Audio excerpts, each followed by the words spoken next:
Beth Fisher. Welcome to our reading today. We're in 2nd Esdras, chapters 3 and 4. In the 30th year after the destruction of the city, I was in Babylon. I, Salathiel, who am also called Ezra. I was troubled as I lay in my bed, and my thoughts welled up in my heart, because I saw the desolation of Zion and the wealth of those who lived in Babylon. My spirit was greatly agitated, and I began to speak anxious words to the Most High, and said, O sovereign Lord, did you not speak at the beginning when you planted the earth, and that without help, and commanded the dust, and it gave you Adam, a lifeless body? Yet he was the creation of your hands, and you breathed into him the breath of life, and he was made alive in your presence. And you led him into the garden that your right hand had planted before the earth appeared. And you laid upon him one commandment of yours, but he transgressed it. And immediately you appointed death for him and for his descendants. From him there sprang nations and tribes and peoples and clans without number, and every nation walked after its own will. They did ungodly things in your sight, and rejected your commands, and you did not hinder them. But again, in its time, you brought the flood upon the inhabitants of the world and destroyed them. And the same fate befell all of them. Just as death came upon Adam, so the flood upon them. But you left one of them, Noah, with his household, and all the righteous who have descended from him. When those who live on the earth began to multiply, they produced children and peoples and many nations. And again they began to be more ungodly than were their ancestors. And when they were committing iniquity in your sight, you chose for yourself one of them, whose name was Abraham. You loved him, and to him alone you revealed the end of the times, secretly, by night. You made an everlasting covenant with him, and promised him that you would never forsake his descendants, and you gave him Isaac. And to Isaac you gave Jacob and Esau. You set apart Jacob for yourself, but Esau you rejected. And Jacob became a great multitude. And when you led his descendants out of Egypt, you brought them to Mount Sinai. You bent down the heavens and shook the earth, and moved the world, and caused the depths to tremble, and troubled the times.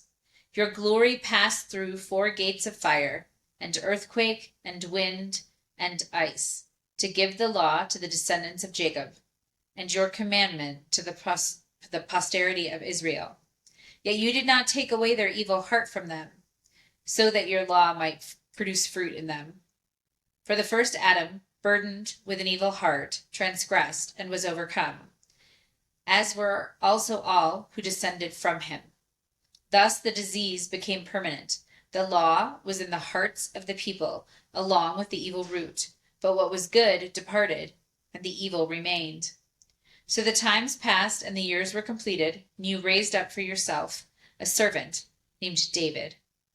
You commanded him to build a city for your name, and there to offer you oblations from what is yours.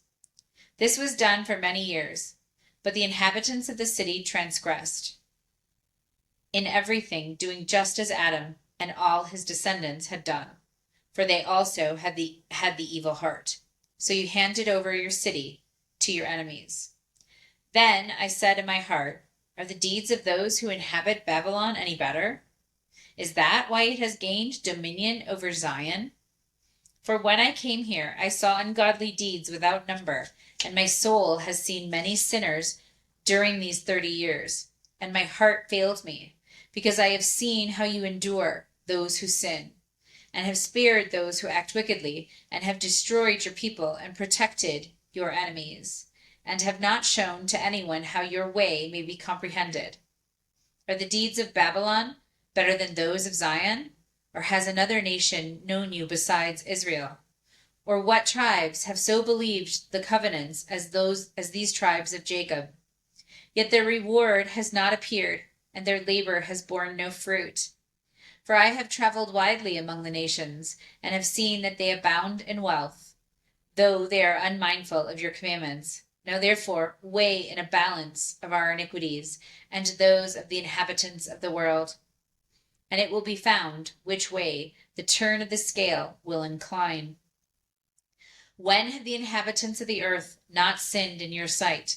Or what nation has kept your commandments so well? You may indeed find individuals who have kept your commandments, but nations you will not find. Then the angel that had been sent to me, whose name was Uriel, answered and said to me, Your understanding has utterly failed regarding this world. And do you think you can comprehend the way of the Most High?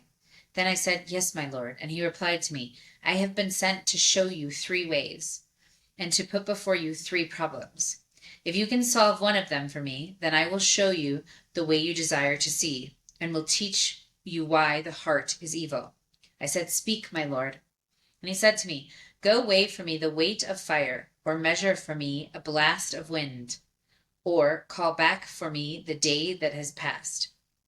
I answered and said, Who of those that have been born can do that you should ask me about such things? And he said to me, If I had asked you, How many dwellings are in the heart of the sea? Or how many streams are at the source of the deep? Or how many streams are above the firmament? Or which are the exits of Hades? Or which are the entrances of paradise? Perhaps you would have said to me, I never went down into the deep, nor as yet into Hades, neither did I ever ascend into heaven.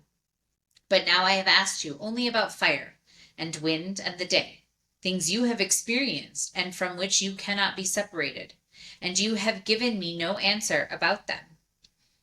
He said to me, You cannot understand the things with which you have grown up.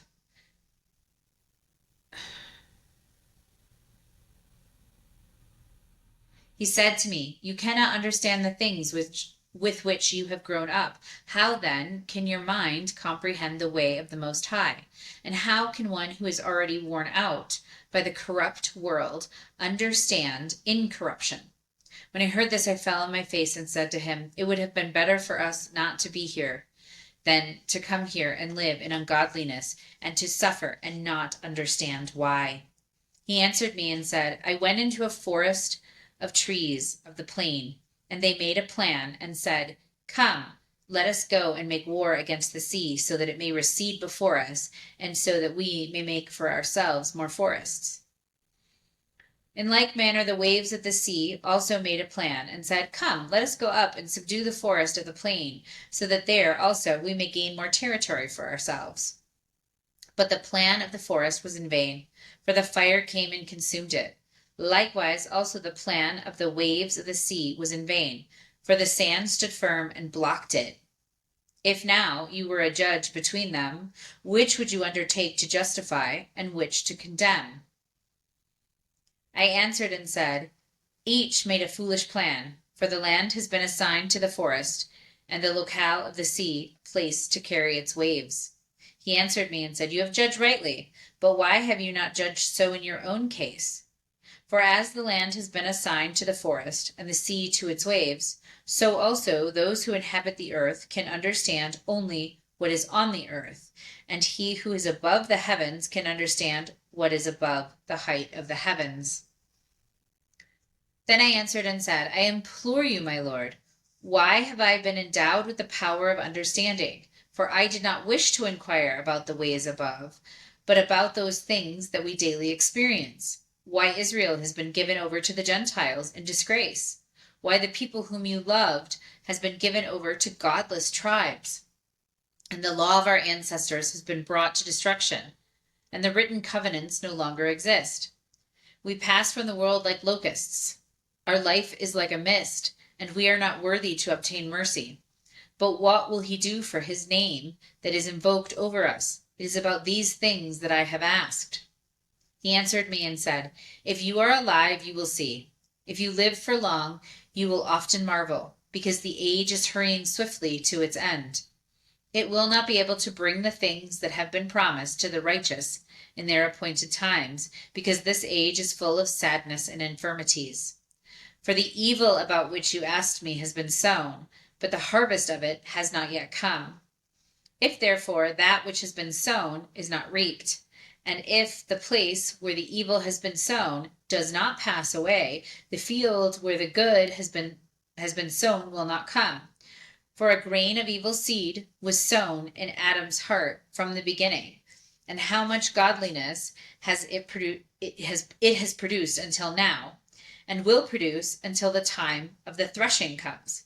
Consider now for yourselves how much fruit of ungodliness a grain of evil seed has produced. When heads of grain without number are sown, how great a threshing floor they will fill. Then I answered and said, How long? When will these things be? Why are our years few and evil? He answered me and said, Do not be in a greater hurry than the Most High. You, indeed, are in a hurry for yourself, but the Highest is in a hurry on behalf of many. Did not the souls of the righteous in their chambers ask about these matters, saying, How long are we to remain here? And when will the harvest of our reward come? And the archangel Jeremiel answered and said, When the number of those like yourselves is completed, for he has weighed the age in the balance, and measured the times by measure, and numbered the times by number, and he will not move or arouse them until that measure is fulfilled. Then I answered and said, But, O sovereign Lord, all of us are also are full of ungodliness. It is perhaps on account of us that the time of threshing is delayed for the righteous, on account of the sins of those who inhabit the earth. He answered me and said, Go and ask a pregnant woman whether, when her 9 months have been completed, her womb can keep the fetus with her any longer. And I said, No, Lord, it cannot. He said to me, In Hades the chambers of the souls are like the womb. For just as a woman who is in labor makes haste to escape the pangs of birth, so also do these places hasten to give back those things that were committed to them from the beginning. Then the things that you desire to see will be disclosed to you. And I answered and said, If I have found favor in your sight, and if it is possible, and if I am worthy, show me this also, whether more time is to come than has passed, or whether for us the greater part has gone by. For I know what has gone by, but I do not know what is to come. And he said to me, Stand at my right side, and I will show you the interpretation of a parable. So I stood and looked, and lo, a flaming furnace passed by before me. And when the flame had gone by, I looked, and lo, the smoke remained. And after this, a cloud full of water passed before me, and poured down a heavy and violent rain. And when the violent rainstorm had passed, drops still remained in the cloud. He said to me, Consider it for yourself. Just as the rain is more than the drops, and the fire is greater than the smoke, so the quantity that passed was far greater, but drops and smoke remained. Then I prayed and said, Do you think that I shall live until those days, or who will be alive in those days? He answered me and said, Concerning the signs about which you ask me, I can tell you in part, but I was not sent to tell you concerning your life, for I do not know. Revelation 6. I saw when the Lamb opened one of the seals. Then I heard one of the 4 living creatures saying with a voice like thunder, Come and see. And I looked, and there before me was a white horse. He who sat on it had a bow, and a crown was given to him, and he went forth conquering, that he might overcome. When he opened the second seal, I heard the 2nd living creature say, Come and see. Then another horse that was red went forth. Power was given to him who sat on it to take peace from the earth, causing people to kill one another. Then a great sword was given to him. When he opened the 3rd seal, I heard the 3rd living creature say, Come. I looked, and there was a black horse, and he who sat on it had a pair of scales in his hand. Then I heard a voice in the midst of the 4 living creatures say, A quart of wheat for a day's wages, and 3 quarts of barley for a day's wages, and do not harm the oil and the wine. When he opened the 4th seal, I heard the voice of the 4th living creature say, Come. So I looked, and there was a pale horse, and the name of him who sat on it was Death, and Hades followed him. Power over 1/4 of the earth was given to them, to kill with the sword, with hunger, with death, and by the beasts of the earth. When he opened the 5th seal, I saw under the altar the souls of those who had been slain for the word of God and the word of the testimony they had held. They cried out with a loud voice, "How long, O sovereign Lord, holy and true, until you judge and avenge our blood on those who dwell on the earth?" Then a white robe was given to each of them, and they were told to rest a little longer, until the number of their fellow servants and brothers should be completed, who would be killed as they were. I watched as he opened the sixth seal, and suddenly there was a great earthquake. The sun became black like sackcloth made from goat hair, and the moon became like blood, and the stars of heaven fell to the earth, as a fig tree drops its unripe figs when it is shaken by a strong wind.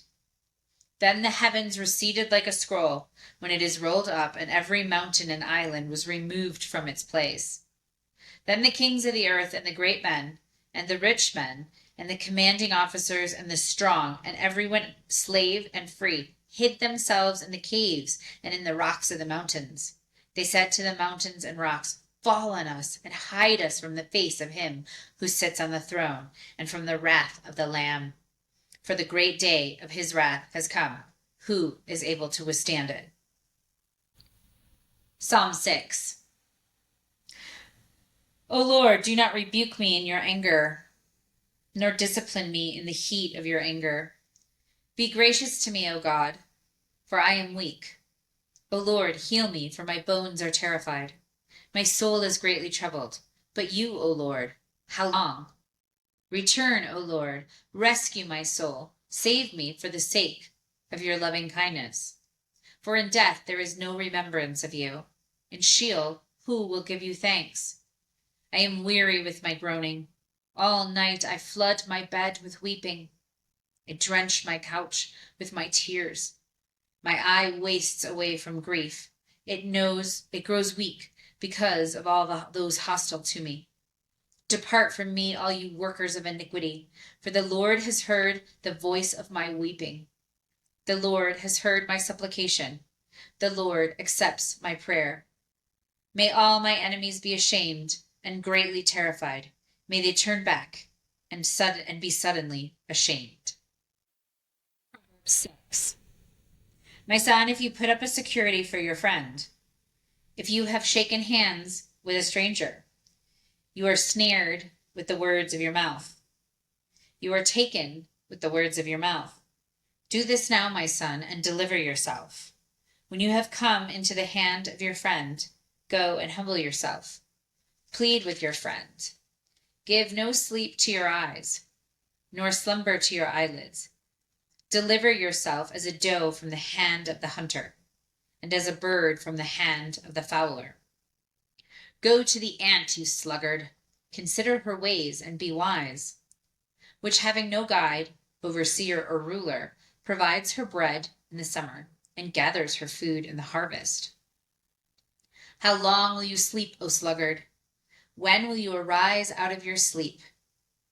Yet a little sleep, a little slumber, a little folding of the hands to sleep. So will your poverty come upon you like a stalker, and you need as much as an armed man, and your need as an armed man. A wayward person, a wicked man, walks in the perverse mouth. He winks with his eyes, he signals with his feet, he motions with his fingers, perversity in his heart. He devises mischief continually, he sows discord. Therefore his calamity will come suddenly. In a moment he will be broken without remedy. These 6 things the Lord hates. Yes, 7 are an abomination to him: a proud look, a lying tongue, and hands that shed innocent blood, a heart that devises wicked imaginations, feet that are swift in running to mischief, a false witness who speaks lies, and he who sows discord among brethren. My son, keep your father's commandment, and do not forsake the instruction of your mother. Bind them continually upon your heart, and tie them around your neck. When you go, they will lead you. When you sleep, they will keep you. And when you awake, they will speak with you. For the commandment is a lamp, and the law is light, and reproofs of instruction are the way of life, to keep you from the evil woman, from the flattery of the tongue of a seductress. Do not lust after her beauty in your heart, nor let her allure you with her eyelids. For by means of a harlot a man is reduced to a piece of bread, and the adulteress will prey upon his precious life. Can a man take fire in his bosom and his clothes not be burned? Can one walk upon hot coals and his feet not be burned? So he who goes into his neighbor's wife, whoever touches her, will not be innocent. Men, do not despise a thief if he steals to satisfy himself when he is hungry. But if he is found, he will restore sevenfold. He will give all the substance of his house. But whoever commits adultery with a woman lacks understanding. He who does it destroys his own soul. A wound and dishonor will he get, and his reproach will not be wiped away. For jealousy is the rage of a man, therefore he will not spare in the day of vengeance. He will not regard any ransom, nor will he rest content, though you give many gifts. Thus ends the reading for today. Never walk alone.